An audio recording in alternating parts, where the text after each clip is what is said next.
Welcome everybody, thanks for joining us, and I'm conscious that some people couldn't make this time because it is past the sort of 5 o'clock cutoff, so some people will be watching this back at a later date. So this is our My Career Journey series for 2022. Ali Forbes, one of my colleagues, started this last year as part of the Athena SWAN work she's doing, so we're delighted to bring you a disability edition today. And one of the reasons why we're wanting to do this is because we want to work towards a better understanding of how we can be an ally for, support and champion our disabled colleagues in terms of their career progression and their career development. Often disabled individuals, particularly females, are underrepresented when it comes to employment, and there's just a couple of examples here. 21% of the working age population are disabled, slightly greater in the West Midlands, but only about just over half of the disabled working age adults are in employment, compared to just over 80% of non-disabled individuals. Within higher education institutions, about 5.5% of the staff disclose a disability and 14.5% of students. So we see that there's quite an underrepresentation of disabled individuals within our sector, particularly when it comes to our staff, and that disabled individuals themselves can encounter more barriers when it comes to securing employment and in terms of their career progression. And this is reflected as well in terms of pay gaps. So disabled individuals earn £2.10 an hour less than their non-disabled peers. There can be a bit of a glass ceiling in terms of accessing positions of seniority, even glass partitions moving horizontally within an organisation. And so we wanted to focus this session on how do we actually champion disabled individuals, how do we promote their careers, how do we encourage their career progression, and also particularly for women who can experience a kind of double jeopardy, how can we ensure that there isn't a leaky pipeline where women are lost in industries, but actually people can achieve their potential. We're going to be hearing from our different panelists, and I'll hand over to them in a second, and we want to benefit from their expertise and experience. So they are either disabled leaders or leaders of disabled individuals from different parts of the community and different industries. So hopefully there'll be some take-home messages as well. So I'm going to start by asking Rachel Shaw, if you could perhaps introduce yourself. We'll start with you. Yes, hello. I'm Rachel Shaw, the Employment Retention Officer for Thrive, the Interwork Specialist Service. We cover the West Midlands area, Black Country Healthcare NHS Foundation Trust.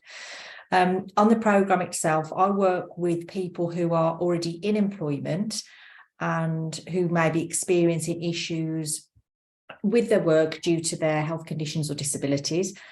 And they might require some support and interventions to enable them to remain in their role and to continue to be successful in that role. And that's where I will come in to help support them and the employer to look at what interventions and what adjustments perhaps could be put in place, and to give advice and guidance and seek support from other external organisations as well that may be able to support as well. Prior to that, I worked at the Beacon Centre for the Blind for over 12 years, where I worked on and managed various employment programmes, all aimed at supporting people with various health conditions and disabilities to get into employment or to get back into employment. And disabilities were a wide range that we supported people with, and that was people could have physical disabilities, sensory disabilities, learning difficulties, mental health, and also neurodevelopmental conditions. And so I've got experience of working with a wide range of people with different disabilities and health conditions. That's me. Thank you. It makes sense to move over to Andrew, your colleague. Hi there, my name's Andrew Stanley. I'm the team lead for the Thrive Interwork Specialist Service, which covers the West Midlands, and it's delivered by Black Country NHS Foundation Trust. We deal with sectors of the community that have got mental or physical health barriers to maintaining or getting into employment. And my previous roles include management in lots of high street retailers that are disability friendly, And more recently, until I took this role on, I worked in supported accommodation for homeless people in Birmingham, where they were dealing with not only sort of the risk of homelessness, benefits, advice. They needed help with managing their mental and physical health conditions. They might have had drug or alcohol addictions and other barriers. And that's my background. Thank you. Thank you very much. If Rachel Murray, we can come to you next. Hi, thanks very much for having me today. I'm Rachel and I live in Ireland, as you can tell by the accent. I used to actually work in the UK. I used to teach over there, but I'm teaching back at home now. So I teach English and history at second level. I've also had 2 heart operations, so pulmonary valve replacement. I have a congenital heart defect, and I suppose since COVID, I've started advocating more so for severe lung disease. And I do a lot of work with the Asthma Society in Ireland to try and make people more aware of what it's like to live with a long-term chronic illness, specifically lung disease. So that's me anyway in a nutshell. Thank you. And then last but not least, Ian. Yeah, I'm Ian, and I'm a Northerner, as you might be able to tell. So I'm the Paralympic lead judo coach for British Judo. I've got another role as well, which is the Olympic development coach for men as well. But one of my primary jobs is I look after the visually impaired judo team. I've been in place since 2014. Been to 2 Paralympic Games now, in Rio and Tokyo.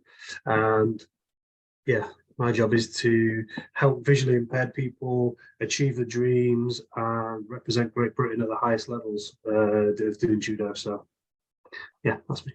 Brilliant. Thank you. So I want to start really by asking you about what led you to want to either work with disabled people in the first place or put your voice out there to inspire other disabled individuals. And Rachel, if I can come to you, Rachel Murray, if I can come to you first to ask this, kind of what led you to decide that you wanted to share kind of your story with others and work with the Asthma Association? Yeah, well, I think growing up, it became very apparent I was different to other kids. Like even with sports and being off sick, and that was always made very apparent to me. And then I think with COVID, I just felt very, very alone. So it made me set up the Instagram page, and I suppose I started advocating through that, and I didn't feel as alone or isolated because there was more people out there that I could speak to and that I could connect with who are in a similar situation to me. I just found, I suppose, growing up, nobody had a congenital heart defect. They didn't have to go for hospital appointments or checkups. And I suppose I had asthma as a teenager, but it only became severe when I was in my 20s. And I didn't know anyone else like that. And as everybody knows, with COVID and with the lockdowns, it was quite difficult. And I just wanted to help people understand what it's like living with the lung condition, because I think the idea there is that it's a blue inhaler for asthma and that fixes everything, and it's not. It's very, very difficult for people who are on the severe end of the spectrum day to day. It's not just a case of a blue inhaler will fix everything. So I wanted to try and make the public more aware of that and change the perception attached to it. Fantastic, thank you. And I know that you have your Instagram page, I Wheeze a Lot. Yeah. I don't know. You can share that maybe in the chat so people are able to follow that if they want to. And then Ian, what led you to finding yourself working with Paralympic athletes and why? It was a complete accident. If I'm honest, like yeah, I'm a retired judo fighter, so for a number of years I fought for Great Britain. Didn't do too bad, wasn't a bad fighter, but I knew that my skill would be within coaching at some point. I've been coaching for a long time, since maybe about 20, and you know, I retired. Well, yeah, retired. We'll call it retired, because if you don't achieve anything, you feel like you're just packing up. You're not retiring, really. If you become the Olympic champion, you feel like you're retiring. So yeah, I finished doing my competitive career. I had an ACL operation. I was hobbling around like Water Valley or somewhere like that, and one of the other coaches from the national program saw me and asked me to come along to some training and work with some junior teams. And a few years down the line, I did a degree in coaching education. A few years down the line, the boss at British Judo, or the PD at British Judo, phoned me up and said, I think I've got a perfect job for you. And it just happened to be the Paralympic role. It's the first time really. I had worked with athletes before that that were visually impaired, and one of them went on to become the Paralympic champion. So, but if I'm honest, it was a bit of an accident. I had to learn on the job. And I don't. I always say this to the lads. I'm not showing off, but I'm fully sighted. You know, I can. I had to learn their world. I had to learn how to be in their world, and for me, it's never been different to coaching able-sighted people. So judo is judo. So, but I think, I never really had aspirations of going into coaching people with disability. I just, I think maybe the way I coach, a little bit more empathy, and just understanding of what people need. I'm just probably a little bit better than some other coaches at that. So, that's basically how I got into it. And ever since I've been in the world of working with Paralympic sport, I've loved every minute of it. So I feel like I'm one of them, because I've had to get over a lot of stuff, a lot of adversity in my life, and and I think just these guys that I work with are just unbelievable. They're my heroes, and they take every day and just whatever with it. So being elite athletes, elite performers, training every day and all that kind of stuff is difficult for anybody. If you've got a visual impairment, or what comes with a lot of the guys is that they always have something else as well. So hearing loss or epilepsy, or there's all sorts of stuff going on with the guys, but they just want to be elite performers. So my job is to help them be that. Yeah, absolutely. And it's interesting that you sort of speak in those terms, because we're very much at the university focusing on an affirmation model of disability, so a very non-tragic view. So seeing disability as something that sometimes offers advantage, that doesn't need to be seen as something negative. And you speak about the athletes and the great qualities that they have and how they serve an inspirational function for you, which is fantastic. And you also talk a little bit about needing to learn their world, and I think that that's something that we can reflect upon in terms of managers needing to think about how we actually work effectively with disabled colleagues and get the best out of them, and use empathy and have that emotional intelligence to have the right conversations and so on. I think Mel, sorry Mel, I was just going to say that I think that so when I first started, I asked the guys how they want me to coach them. I said, well, what do we want to get out of this, because I've not worked with the guys, so I was like, I don't know what to do here. Do I have to read every menu out when we go to a restaurant? Do I have to guide them everywhere? Do I have to put the belts on for them, stuff like that? And they said, we just want to be better than the Olympic team.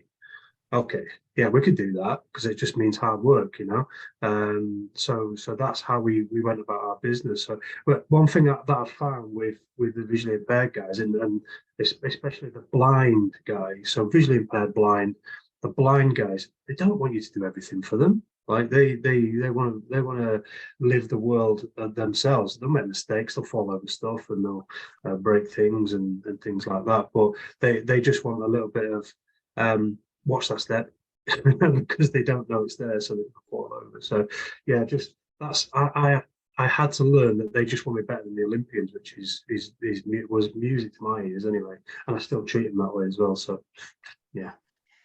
And Rachel, Andrew, can you perhaps tell us a little bit about how you came to, or what led you to want to work with disabled individuals, and whether you've experienced any challenges, what the kind of the challenges are that you've experienced and had to overcome?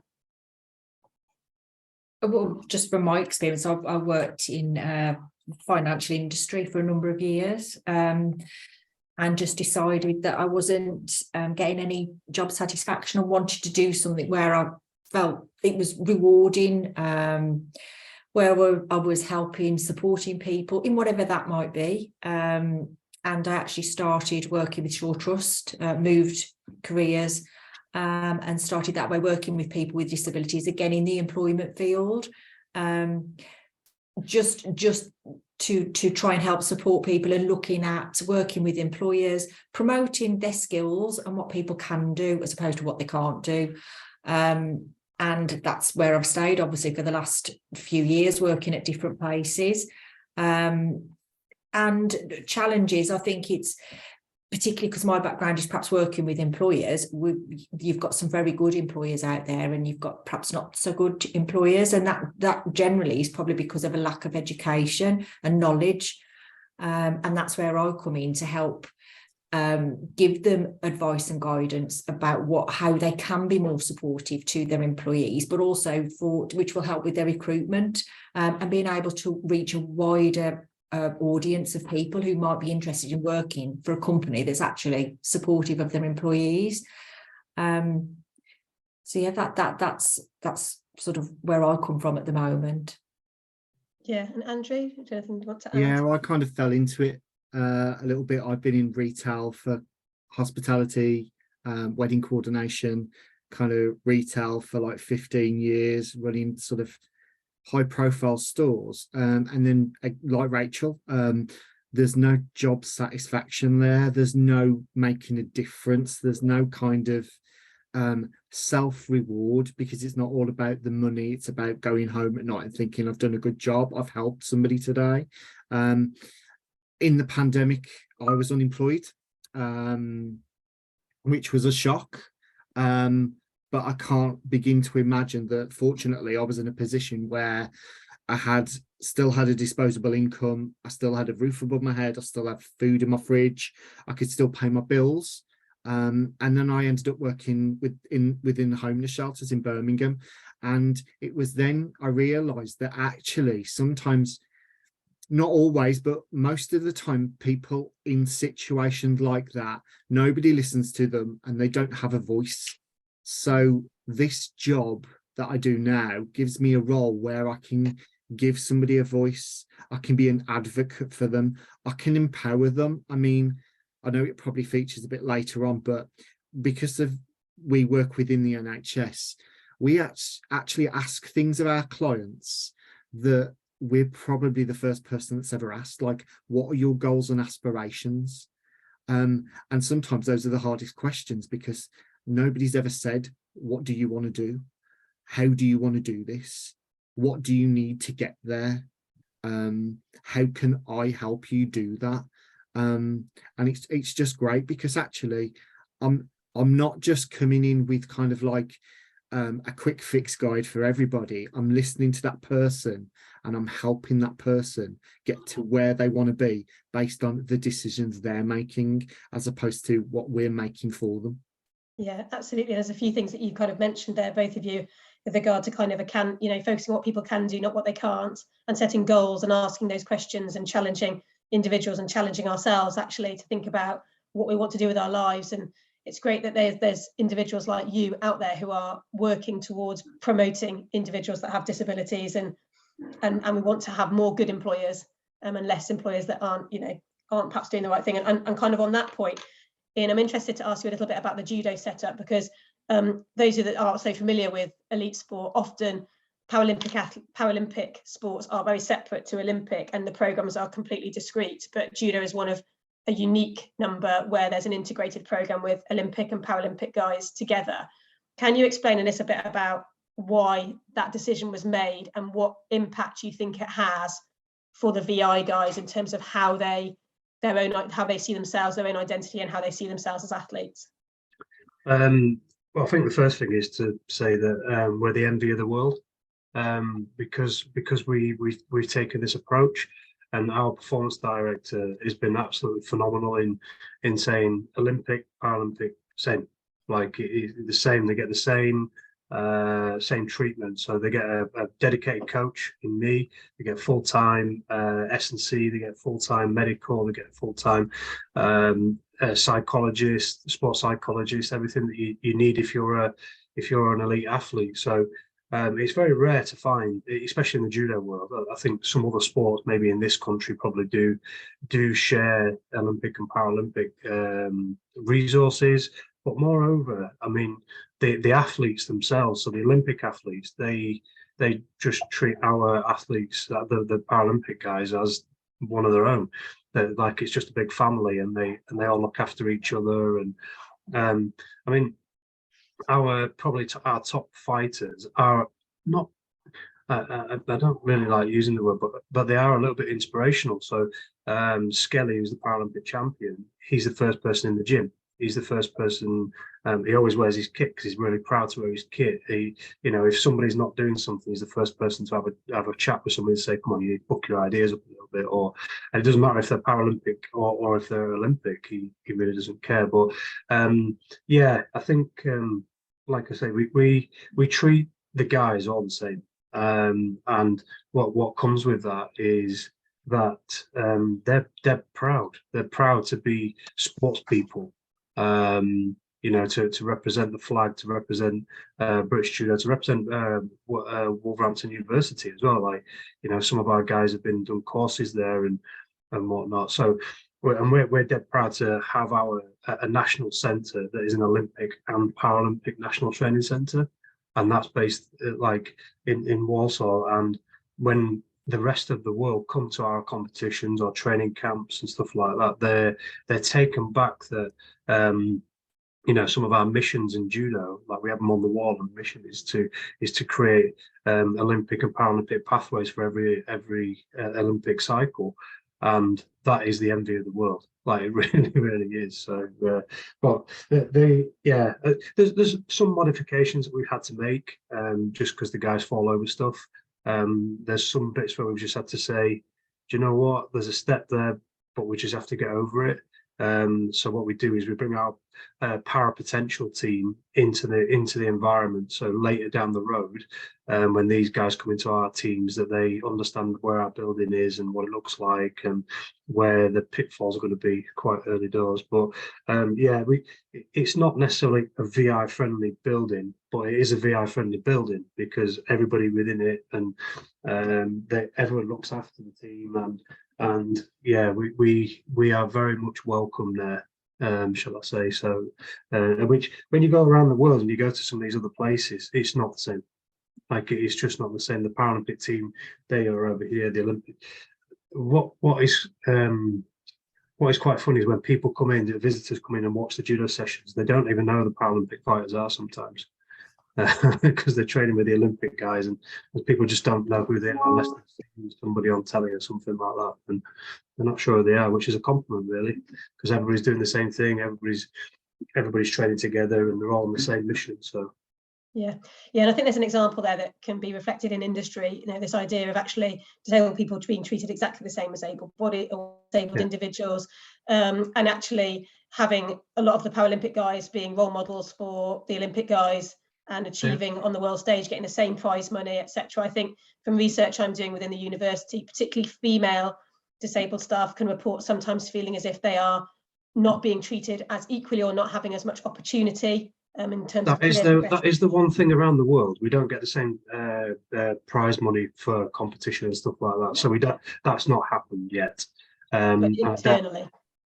Yeah, internally, if you achieve this level of funding, then you get this level of funding. But yeah, I think I mean, the guys have to do at the beginning of the year. We have to do like a review. We have to do like a brief of what the year is going to be. So goal setting, all this kind of stuff. At the end of the year, they have to do a review.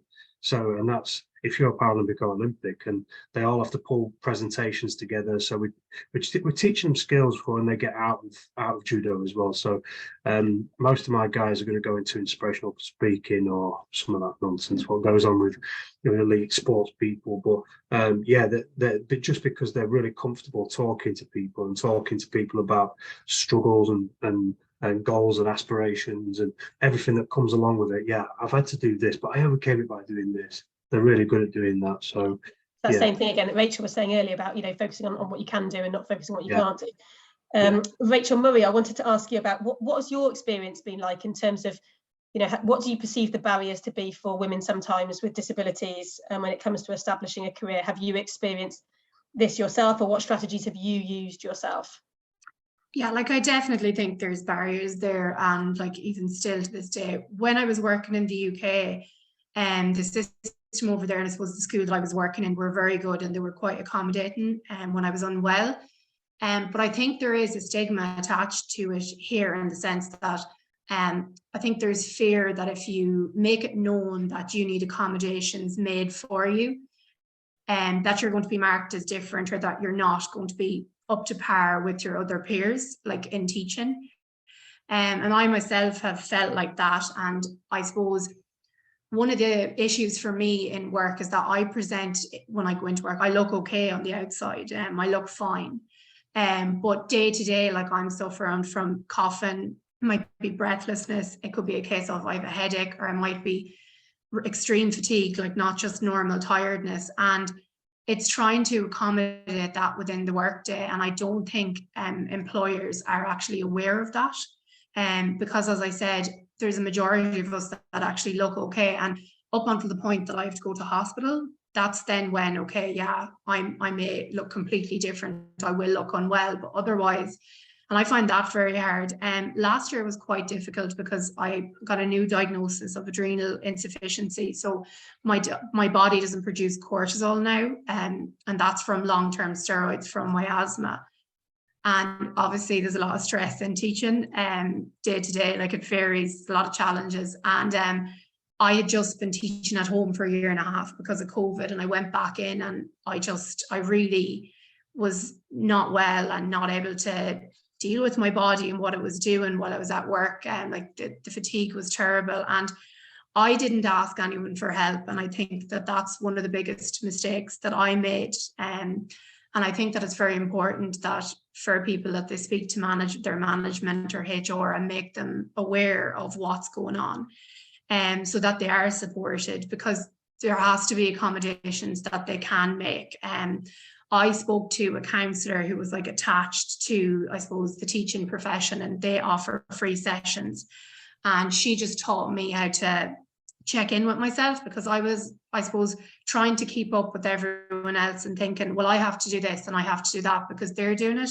So for example, we have a school play that goes on every year, and I've always tried to involve myself in extracurricular, and just last year I just was not able. And I still was at the point where I was like, oh, will I put my name down for it? Will I put my name down to help out? And talking to her really helped, because she's an outside force, and she was like, you know, you only have to do what you're able to do. So I have check-ins kind of stuck on my computer now to think, you know, how am I feeling in myself that day, so that I'm not pushing myself too hard. But I just do think that, I suppose, management have to be more approachable also, so that staff members feel that they can say to them without being singled out, if that makes sense.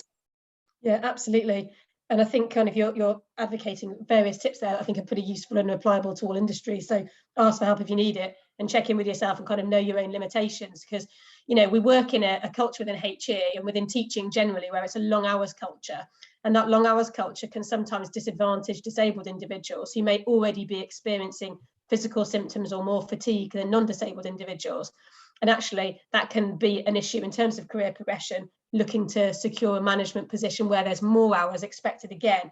And we do have to exercise some self-care in order to make sure that we don't burn out completely. But as you say, culture change needs to go alongside this to make management more approachable and to make job roles more accessible, so that individuals that have all this great talent aren't overlooked because they can't complete, you know, so many hours or do those extra things.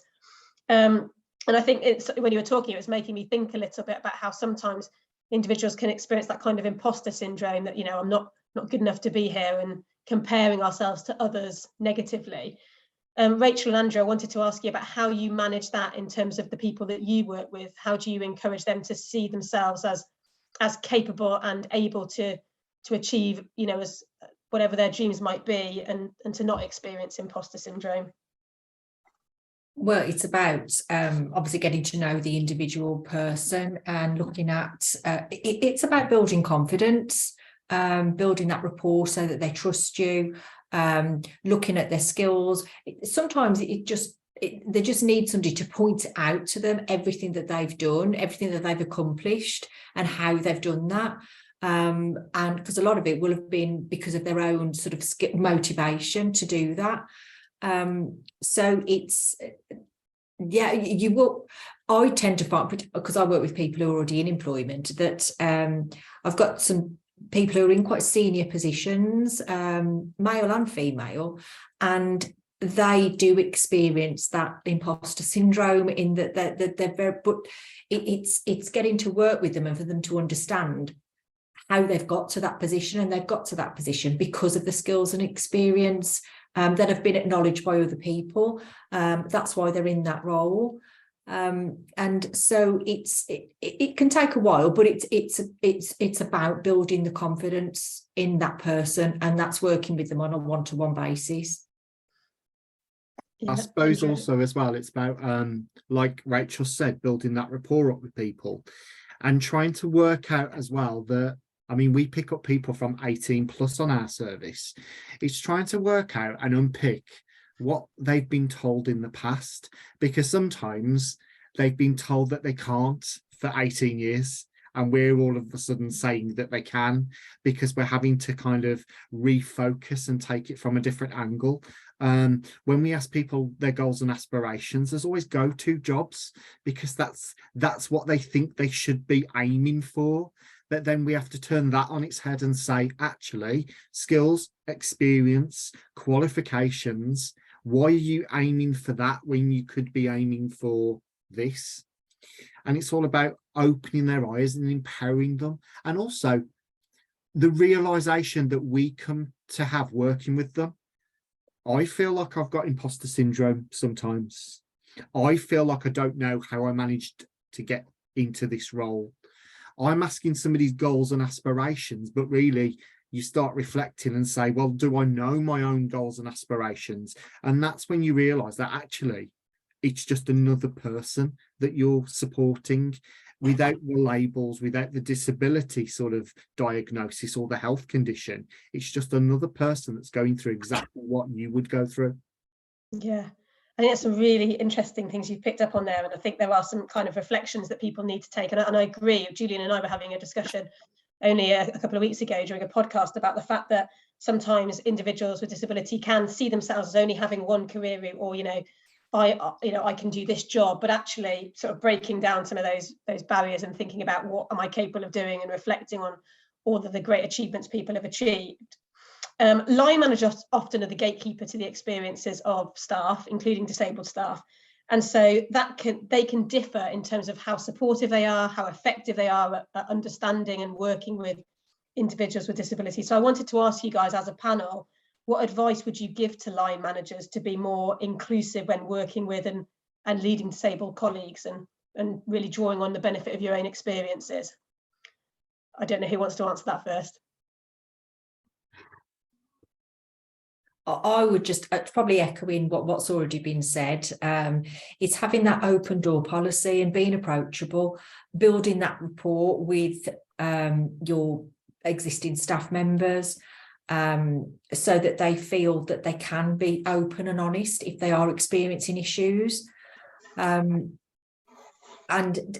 it's all individual, as I've explained before. I think depending on what disability somebody has, or if they have a neurodevelopmental condition, that's completely individual to each person. So it's the line manager understanding they might have two members of staff that are neurodiverse, but each one will be completely different, and what works for one person won't necessarily work for another one, in the type of support that they might need, or the type of adjustments that might be needed. So it's just working with the person as an individual and talking to them about what they feel is going to help, and then the line manager perhaps being trained and supported themselves in knowing who to go to ask for further support and guidance, knowing what's out there to support. That could be places, for example, like Access to Work or Able Futures to support with mental health. So there's lots of organisations that are out there to support staff and managers. So I suppose it's education as well for line managers. Yeah, and if I can come to Rachel Murray, you next. Is there anything kind of advice that you can give for either line managers or staff to to really support them in their career progressions, particularly women?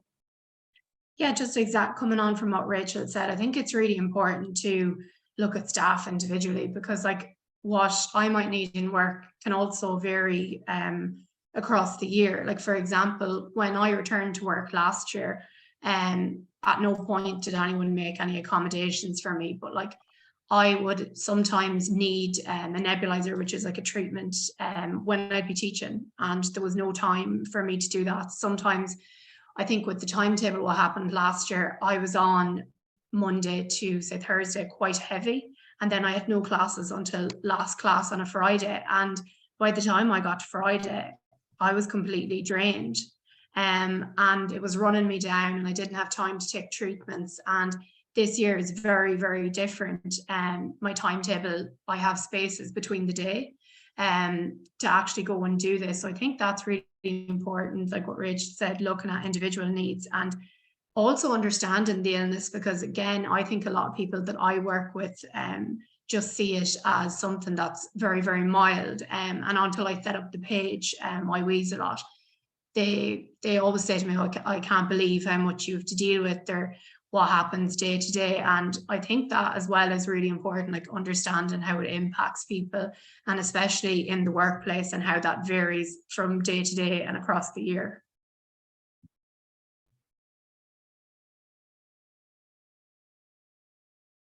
Do you know, as Melanie froze? Oh,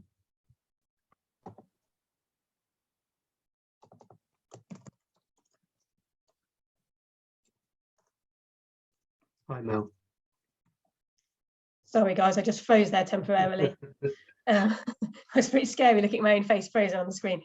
So I'm sorry, I missed the last bit, but what I did want to ask you, Rachel, was did you feel that actually it was inspirational for other women and other disabled people, people with asthma, to hear from you and to share these stories? Because actually, touching on something that Rachel Shaw was saying earlier, you know, actually sharing and talking about these things can sometimes help. Is that something that inspired you to do it in the first place? And have you found that that's been reflected in the responses that you've had? Yeah, like I think it's kind of cathartic for me as well, actually being able to talk about it, because for a long time there, even when I had my heart surgery, I didn't talk about it. I didn't want to talk about it. And I just find that being able to speak with other women and just talk to them about the experience that I have, it's something else. I don't really have words for it at times, because again, even going back, other than the lung disease, the heart surgery, I didn't have anyone to talk to when I went through that, and there was no support agencies, nothing. And that was only 10 years ago when I had the second surgery.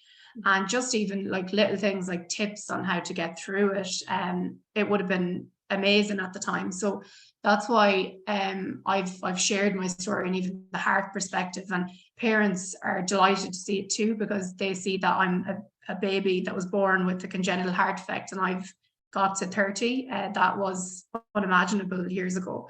So it's nice to be able to do that as well. And when they hear that I have a career too, it really, I suppose, helps them understand that, you know, their child can do that too. And it's the same with the asthma perspective as well.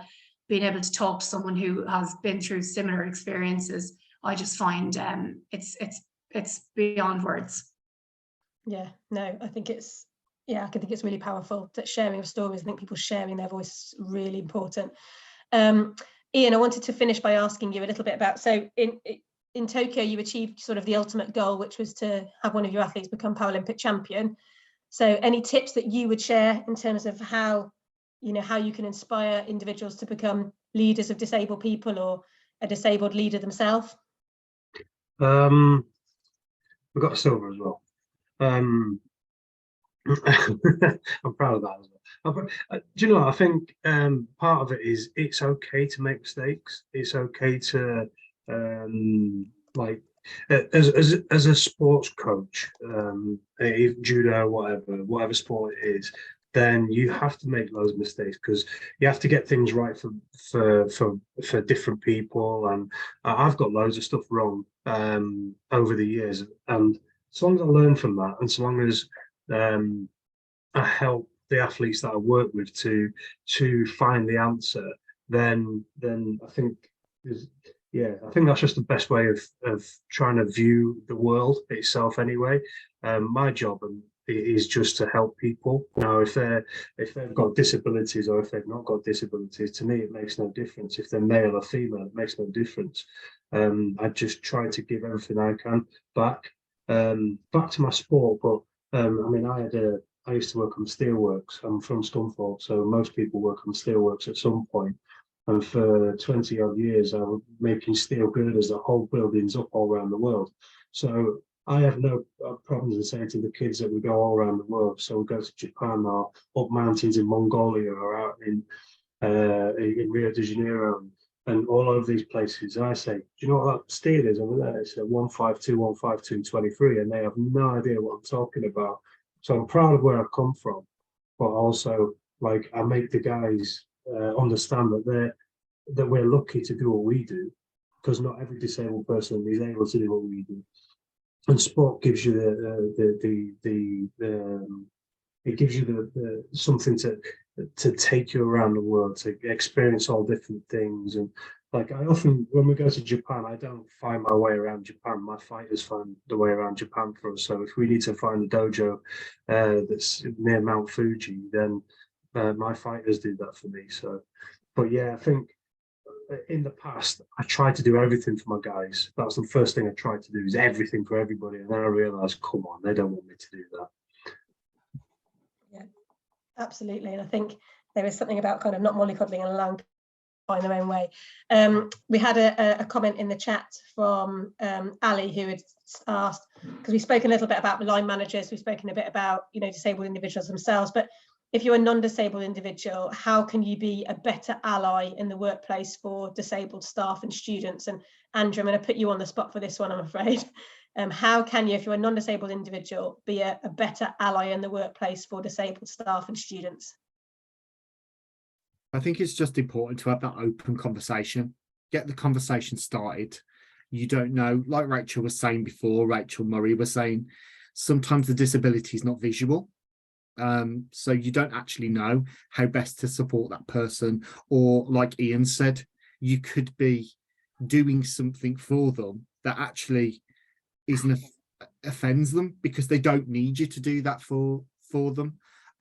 Having that conversation, having that open, frank, honest conversation that probably doesn't have to happen ever again, because you both know where you stand, you both know what support they need, you both know where they're going, you both know what kind of journey they're on. And actually, I suppose if somebody asked me questions about what support I needed, I'd be actually quite grateful that they'd asked what I need and what I want, because those aren't conversations that we have very often. Going back to your question about line managers as well, being an experienced line manager, the biggest thing that I used to like always go was like, I haven't got the time. But actually, as a line manager and reflection upon my time then, I would have made the time, because actually I would have been a far better line manager and more useful to my members of staff or my peers or my colleagues if I had that time and took that time. Yeah. I was just going to add a little story to that. One of the first VI people that I came into contact with, I asked her, I was like, so what can you see?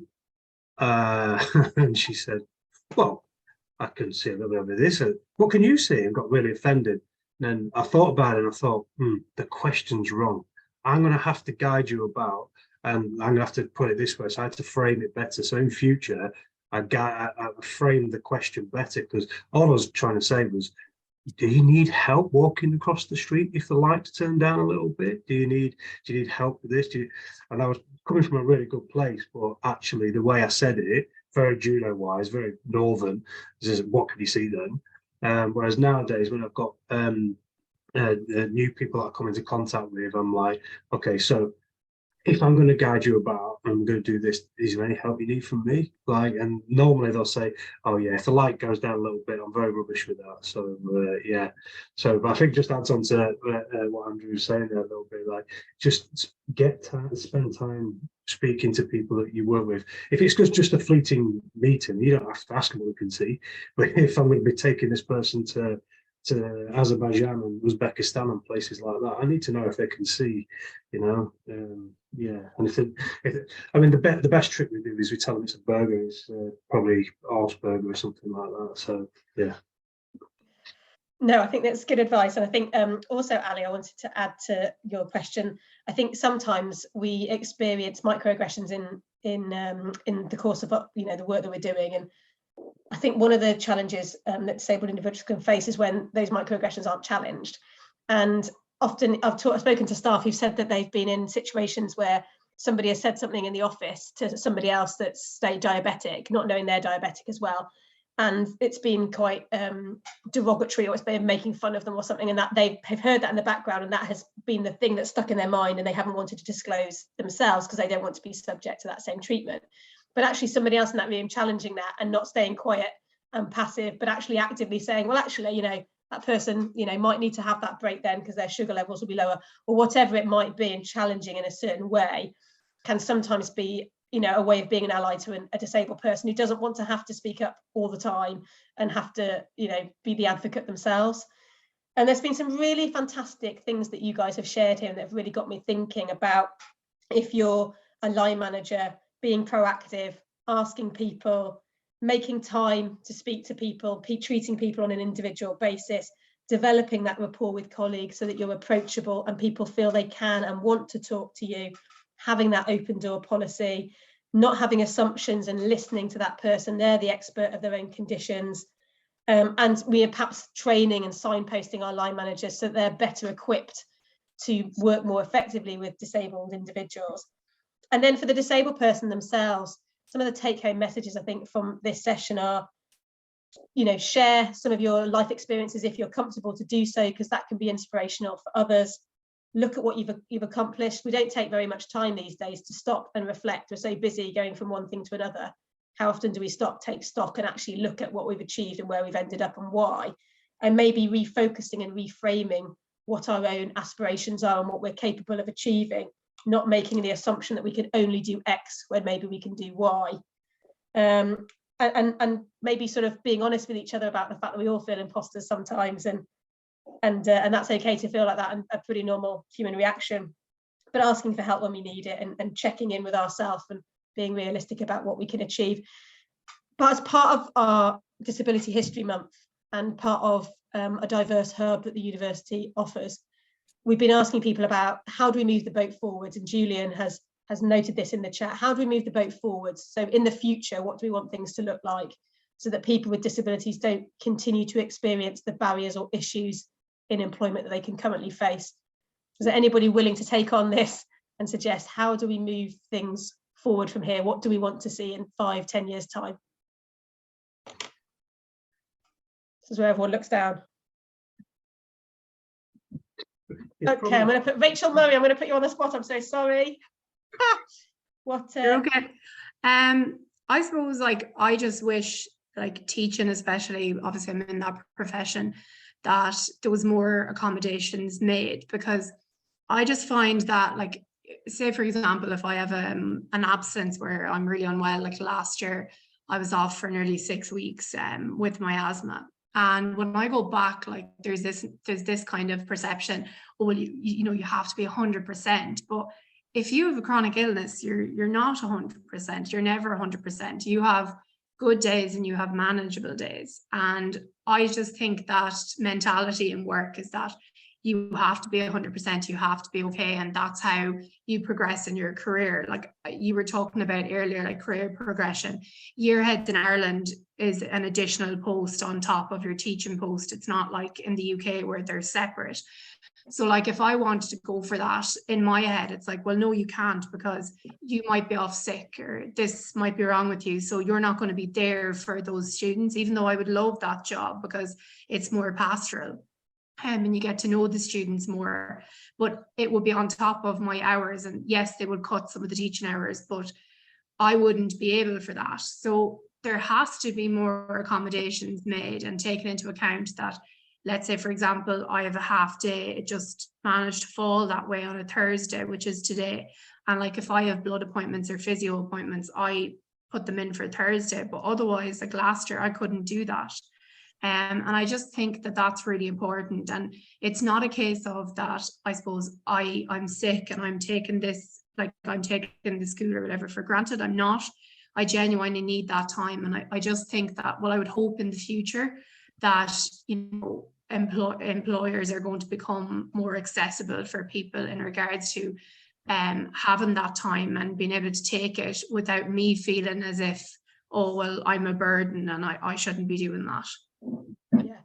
Yeah, I think that's really I just wanted to add to that as well. I'd like to see perhaps some changes to the application process for employers to consider, because some people who are neurodiverse, probably the worst thing in the world is to have to sit down and complete an application form. So it's I haven't got any magic answers there, but it's considering different processes that could be used to encourage more people to apply for the vacancies. So employers then would have a wider sort of pool of people then, regardless of disability or not. So it's just maybe to consider that as well going forwards. Yeah, I suppose leading on to that as well, if you've got an application form that you're filling in and it says, do you consider yourself having any disabilities, and you tick yes, it opens other questions like, do you need reasonable adjustments? Why do we need the first question? We could just ask, do you need reasonable adjustments? And then the answer is yes, I do. I need access to the building, or I'd need questions before. We're not then being so intrusive as to you telling all your personal details to potentially somebody that you might not ever meet, or give that information that might be considered personal to yourself to who knows who's reading the application. Yeah, what an interesting idea as well, that actually nobody really needs to know the conditions, they just need to know how it affects you at work and how they can accommodate that. So actually, why does everybody have to give that personal information? This flexibility that you're talking about, I think, is absolutely central, and it's what we hear a lot of the time, you know, as part of the application process. Wouldn't it be great to see you can fill in a form, or you can record a video, or you can do it in a different way and you can submit it, and, you know, why does it really matter as long as you're getting the information?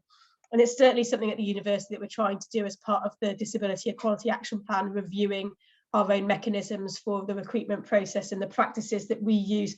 And that flexibility is something that comes up time and time again. The flexibility to mean that you're a disabled person with lots of skills, qualities and experiences, and you can end up going into a particular role that doesn't, not because you're going to do more hours, but because you're a good fit for that role. Otherwise, how many disabled people are overlooked for jobs because they can't commit more hours or more time? And so they discount themselves from that process. And I think that that's a crying shame, and that's something I'd certainly like to see changing. Mel, from our world of elite sports, so one of the most refreshing things that's happened is when we had our reviews this year, not one of the VI guys or the Paralympic team, not one of them basically said anything about their vision as to why they didn't achieve goals or why they did achieve goals. Now, that's not hiding it. That's just, okay, the team of understanding about what we can do here, what we can't do here, but actually really refreshing, because the team were like, I didn't win this because I wasn't strong enough, and I didn't win this because my tactics were not quite on point, so going forward I'm going to do this. And I think I would like to see in future that people with disabilities also taking that kind of, okay, I didn't get this job, but it's not because of my disability, it's because I just wasn't the right fit for this job, or I wasn't the. Now that needs to come with employers as well, because they shouldn't be looking at, is this person disabled, or is this person male or female, is this person not disabled? Like it should be, is that the best person or the best fit for this job?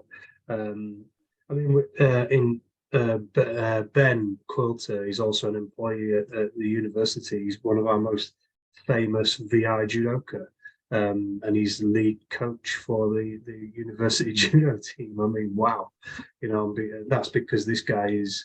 We don't see that we just knew that he was the best fit for the job. So yeah, I think in the future that's what I would like to see. Okay, excellent. I'll make sure that there's a job card out for you in a few years' time.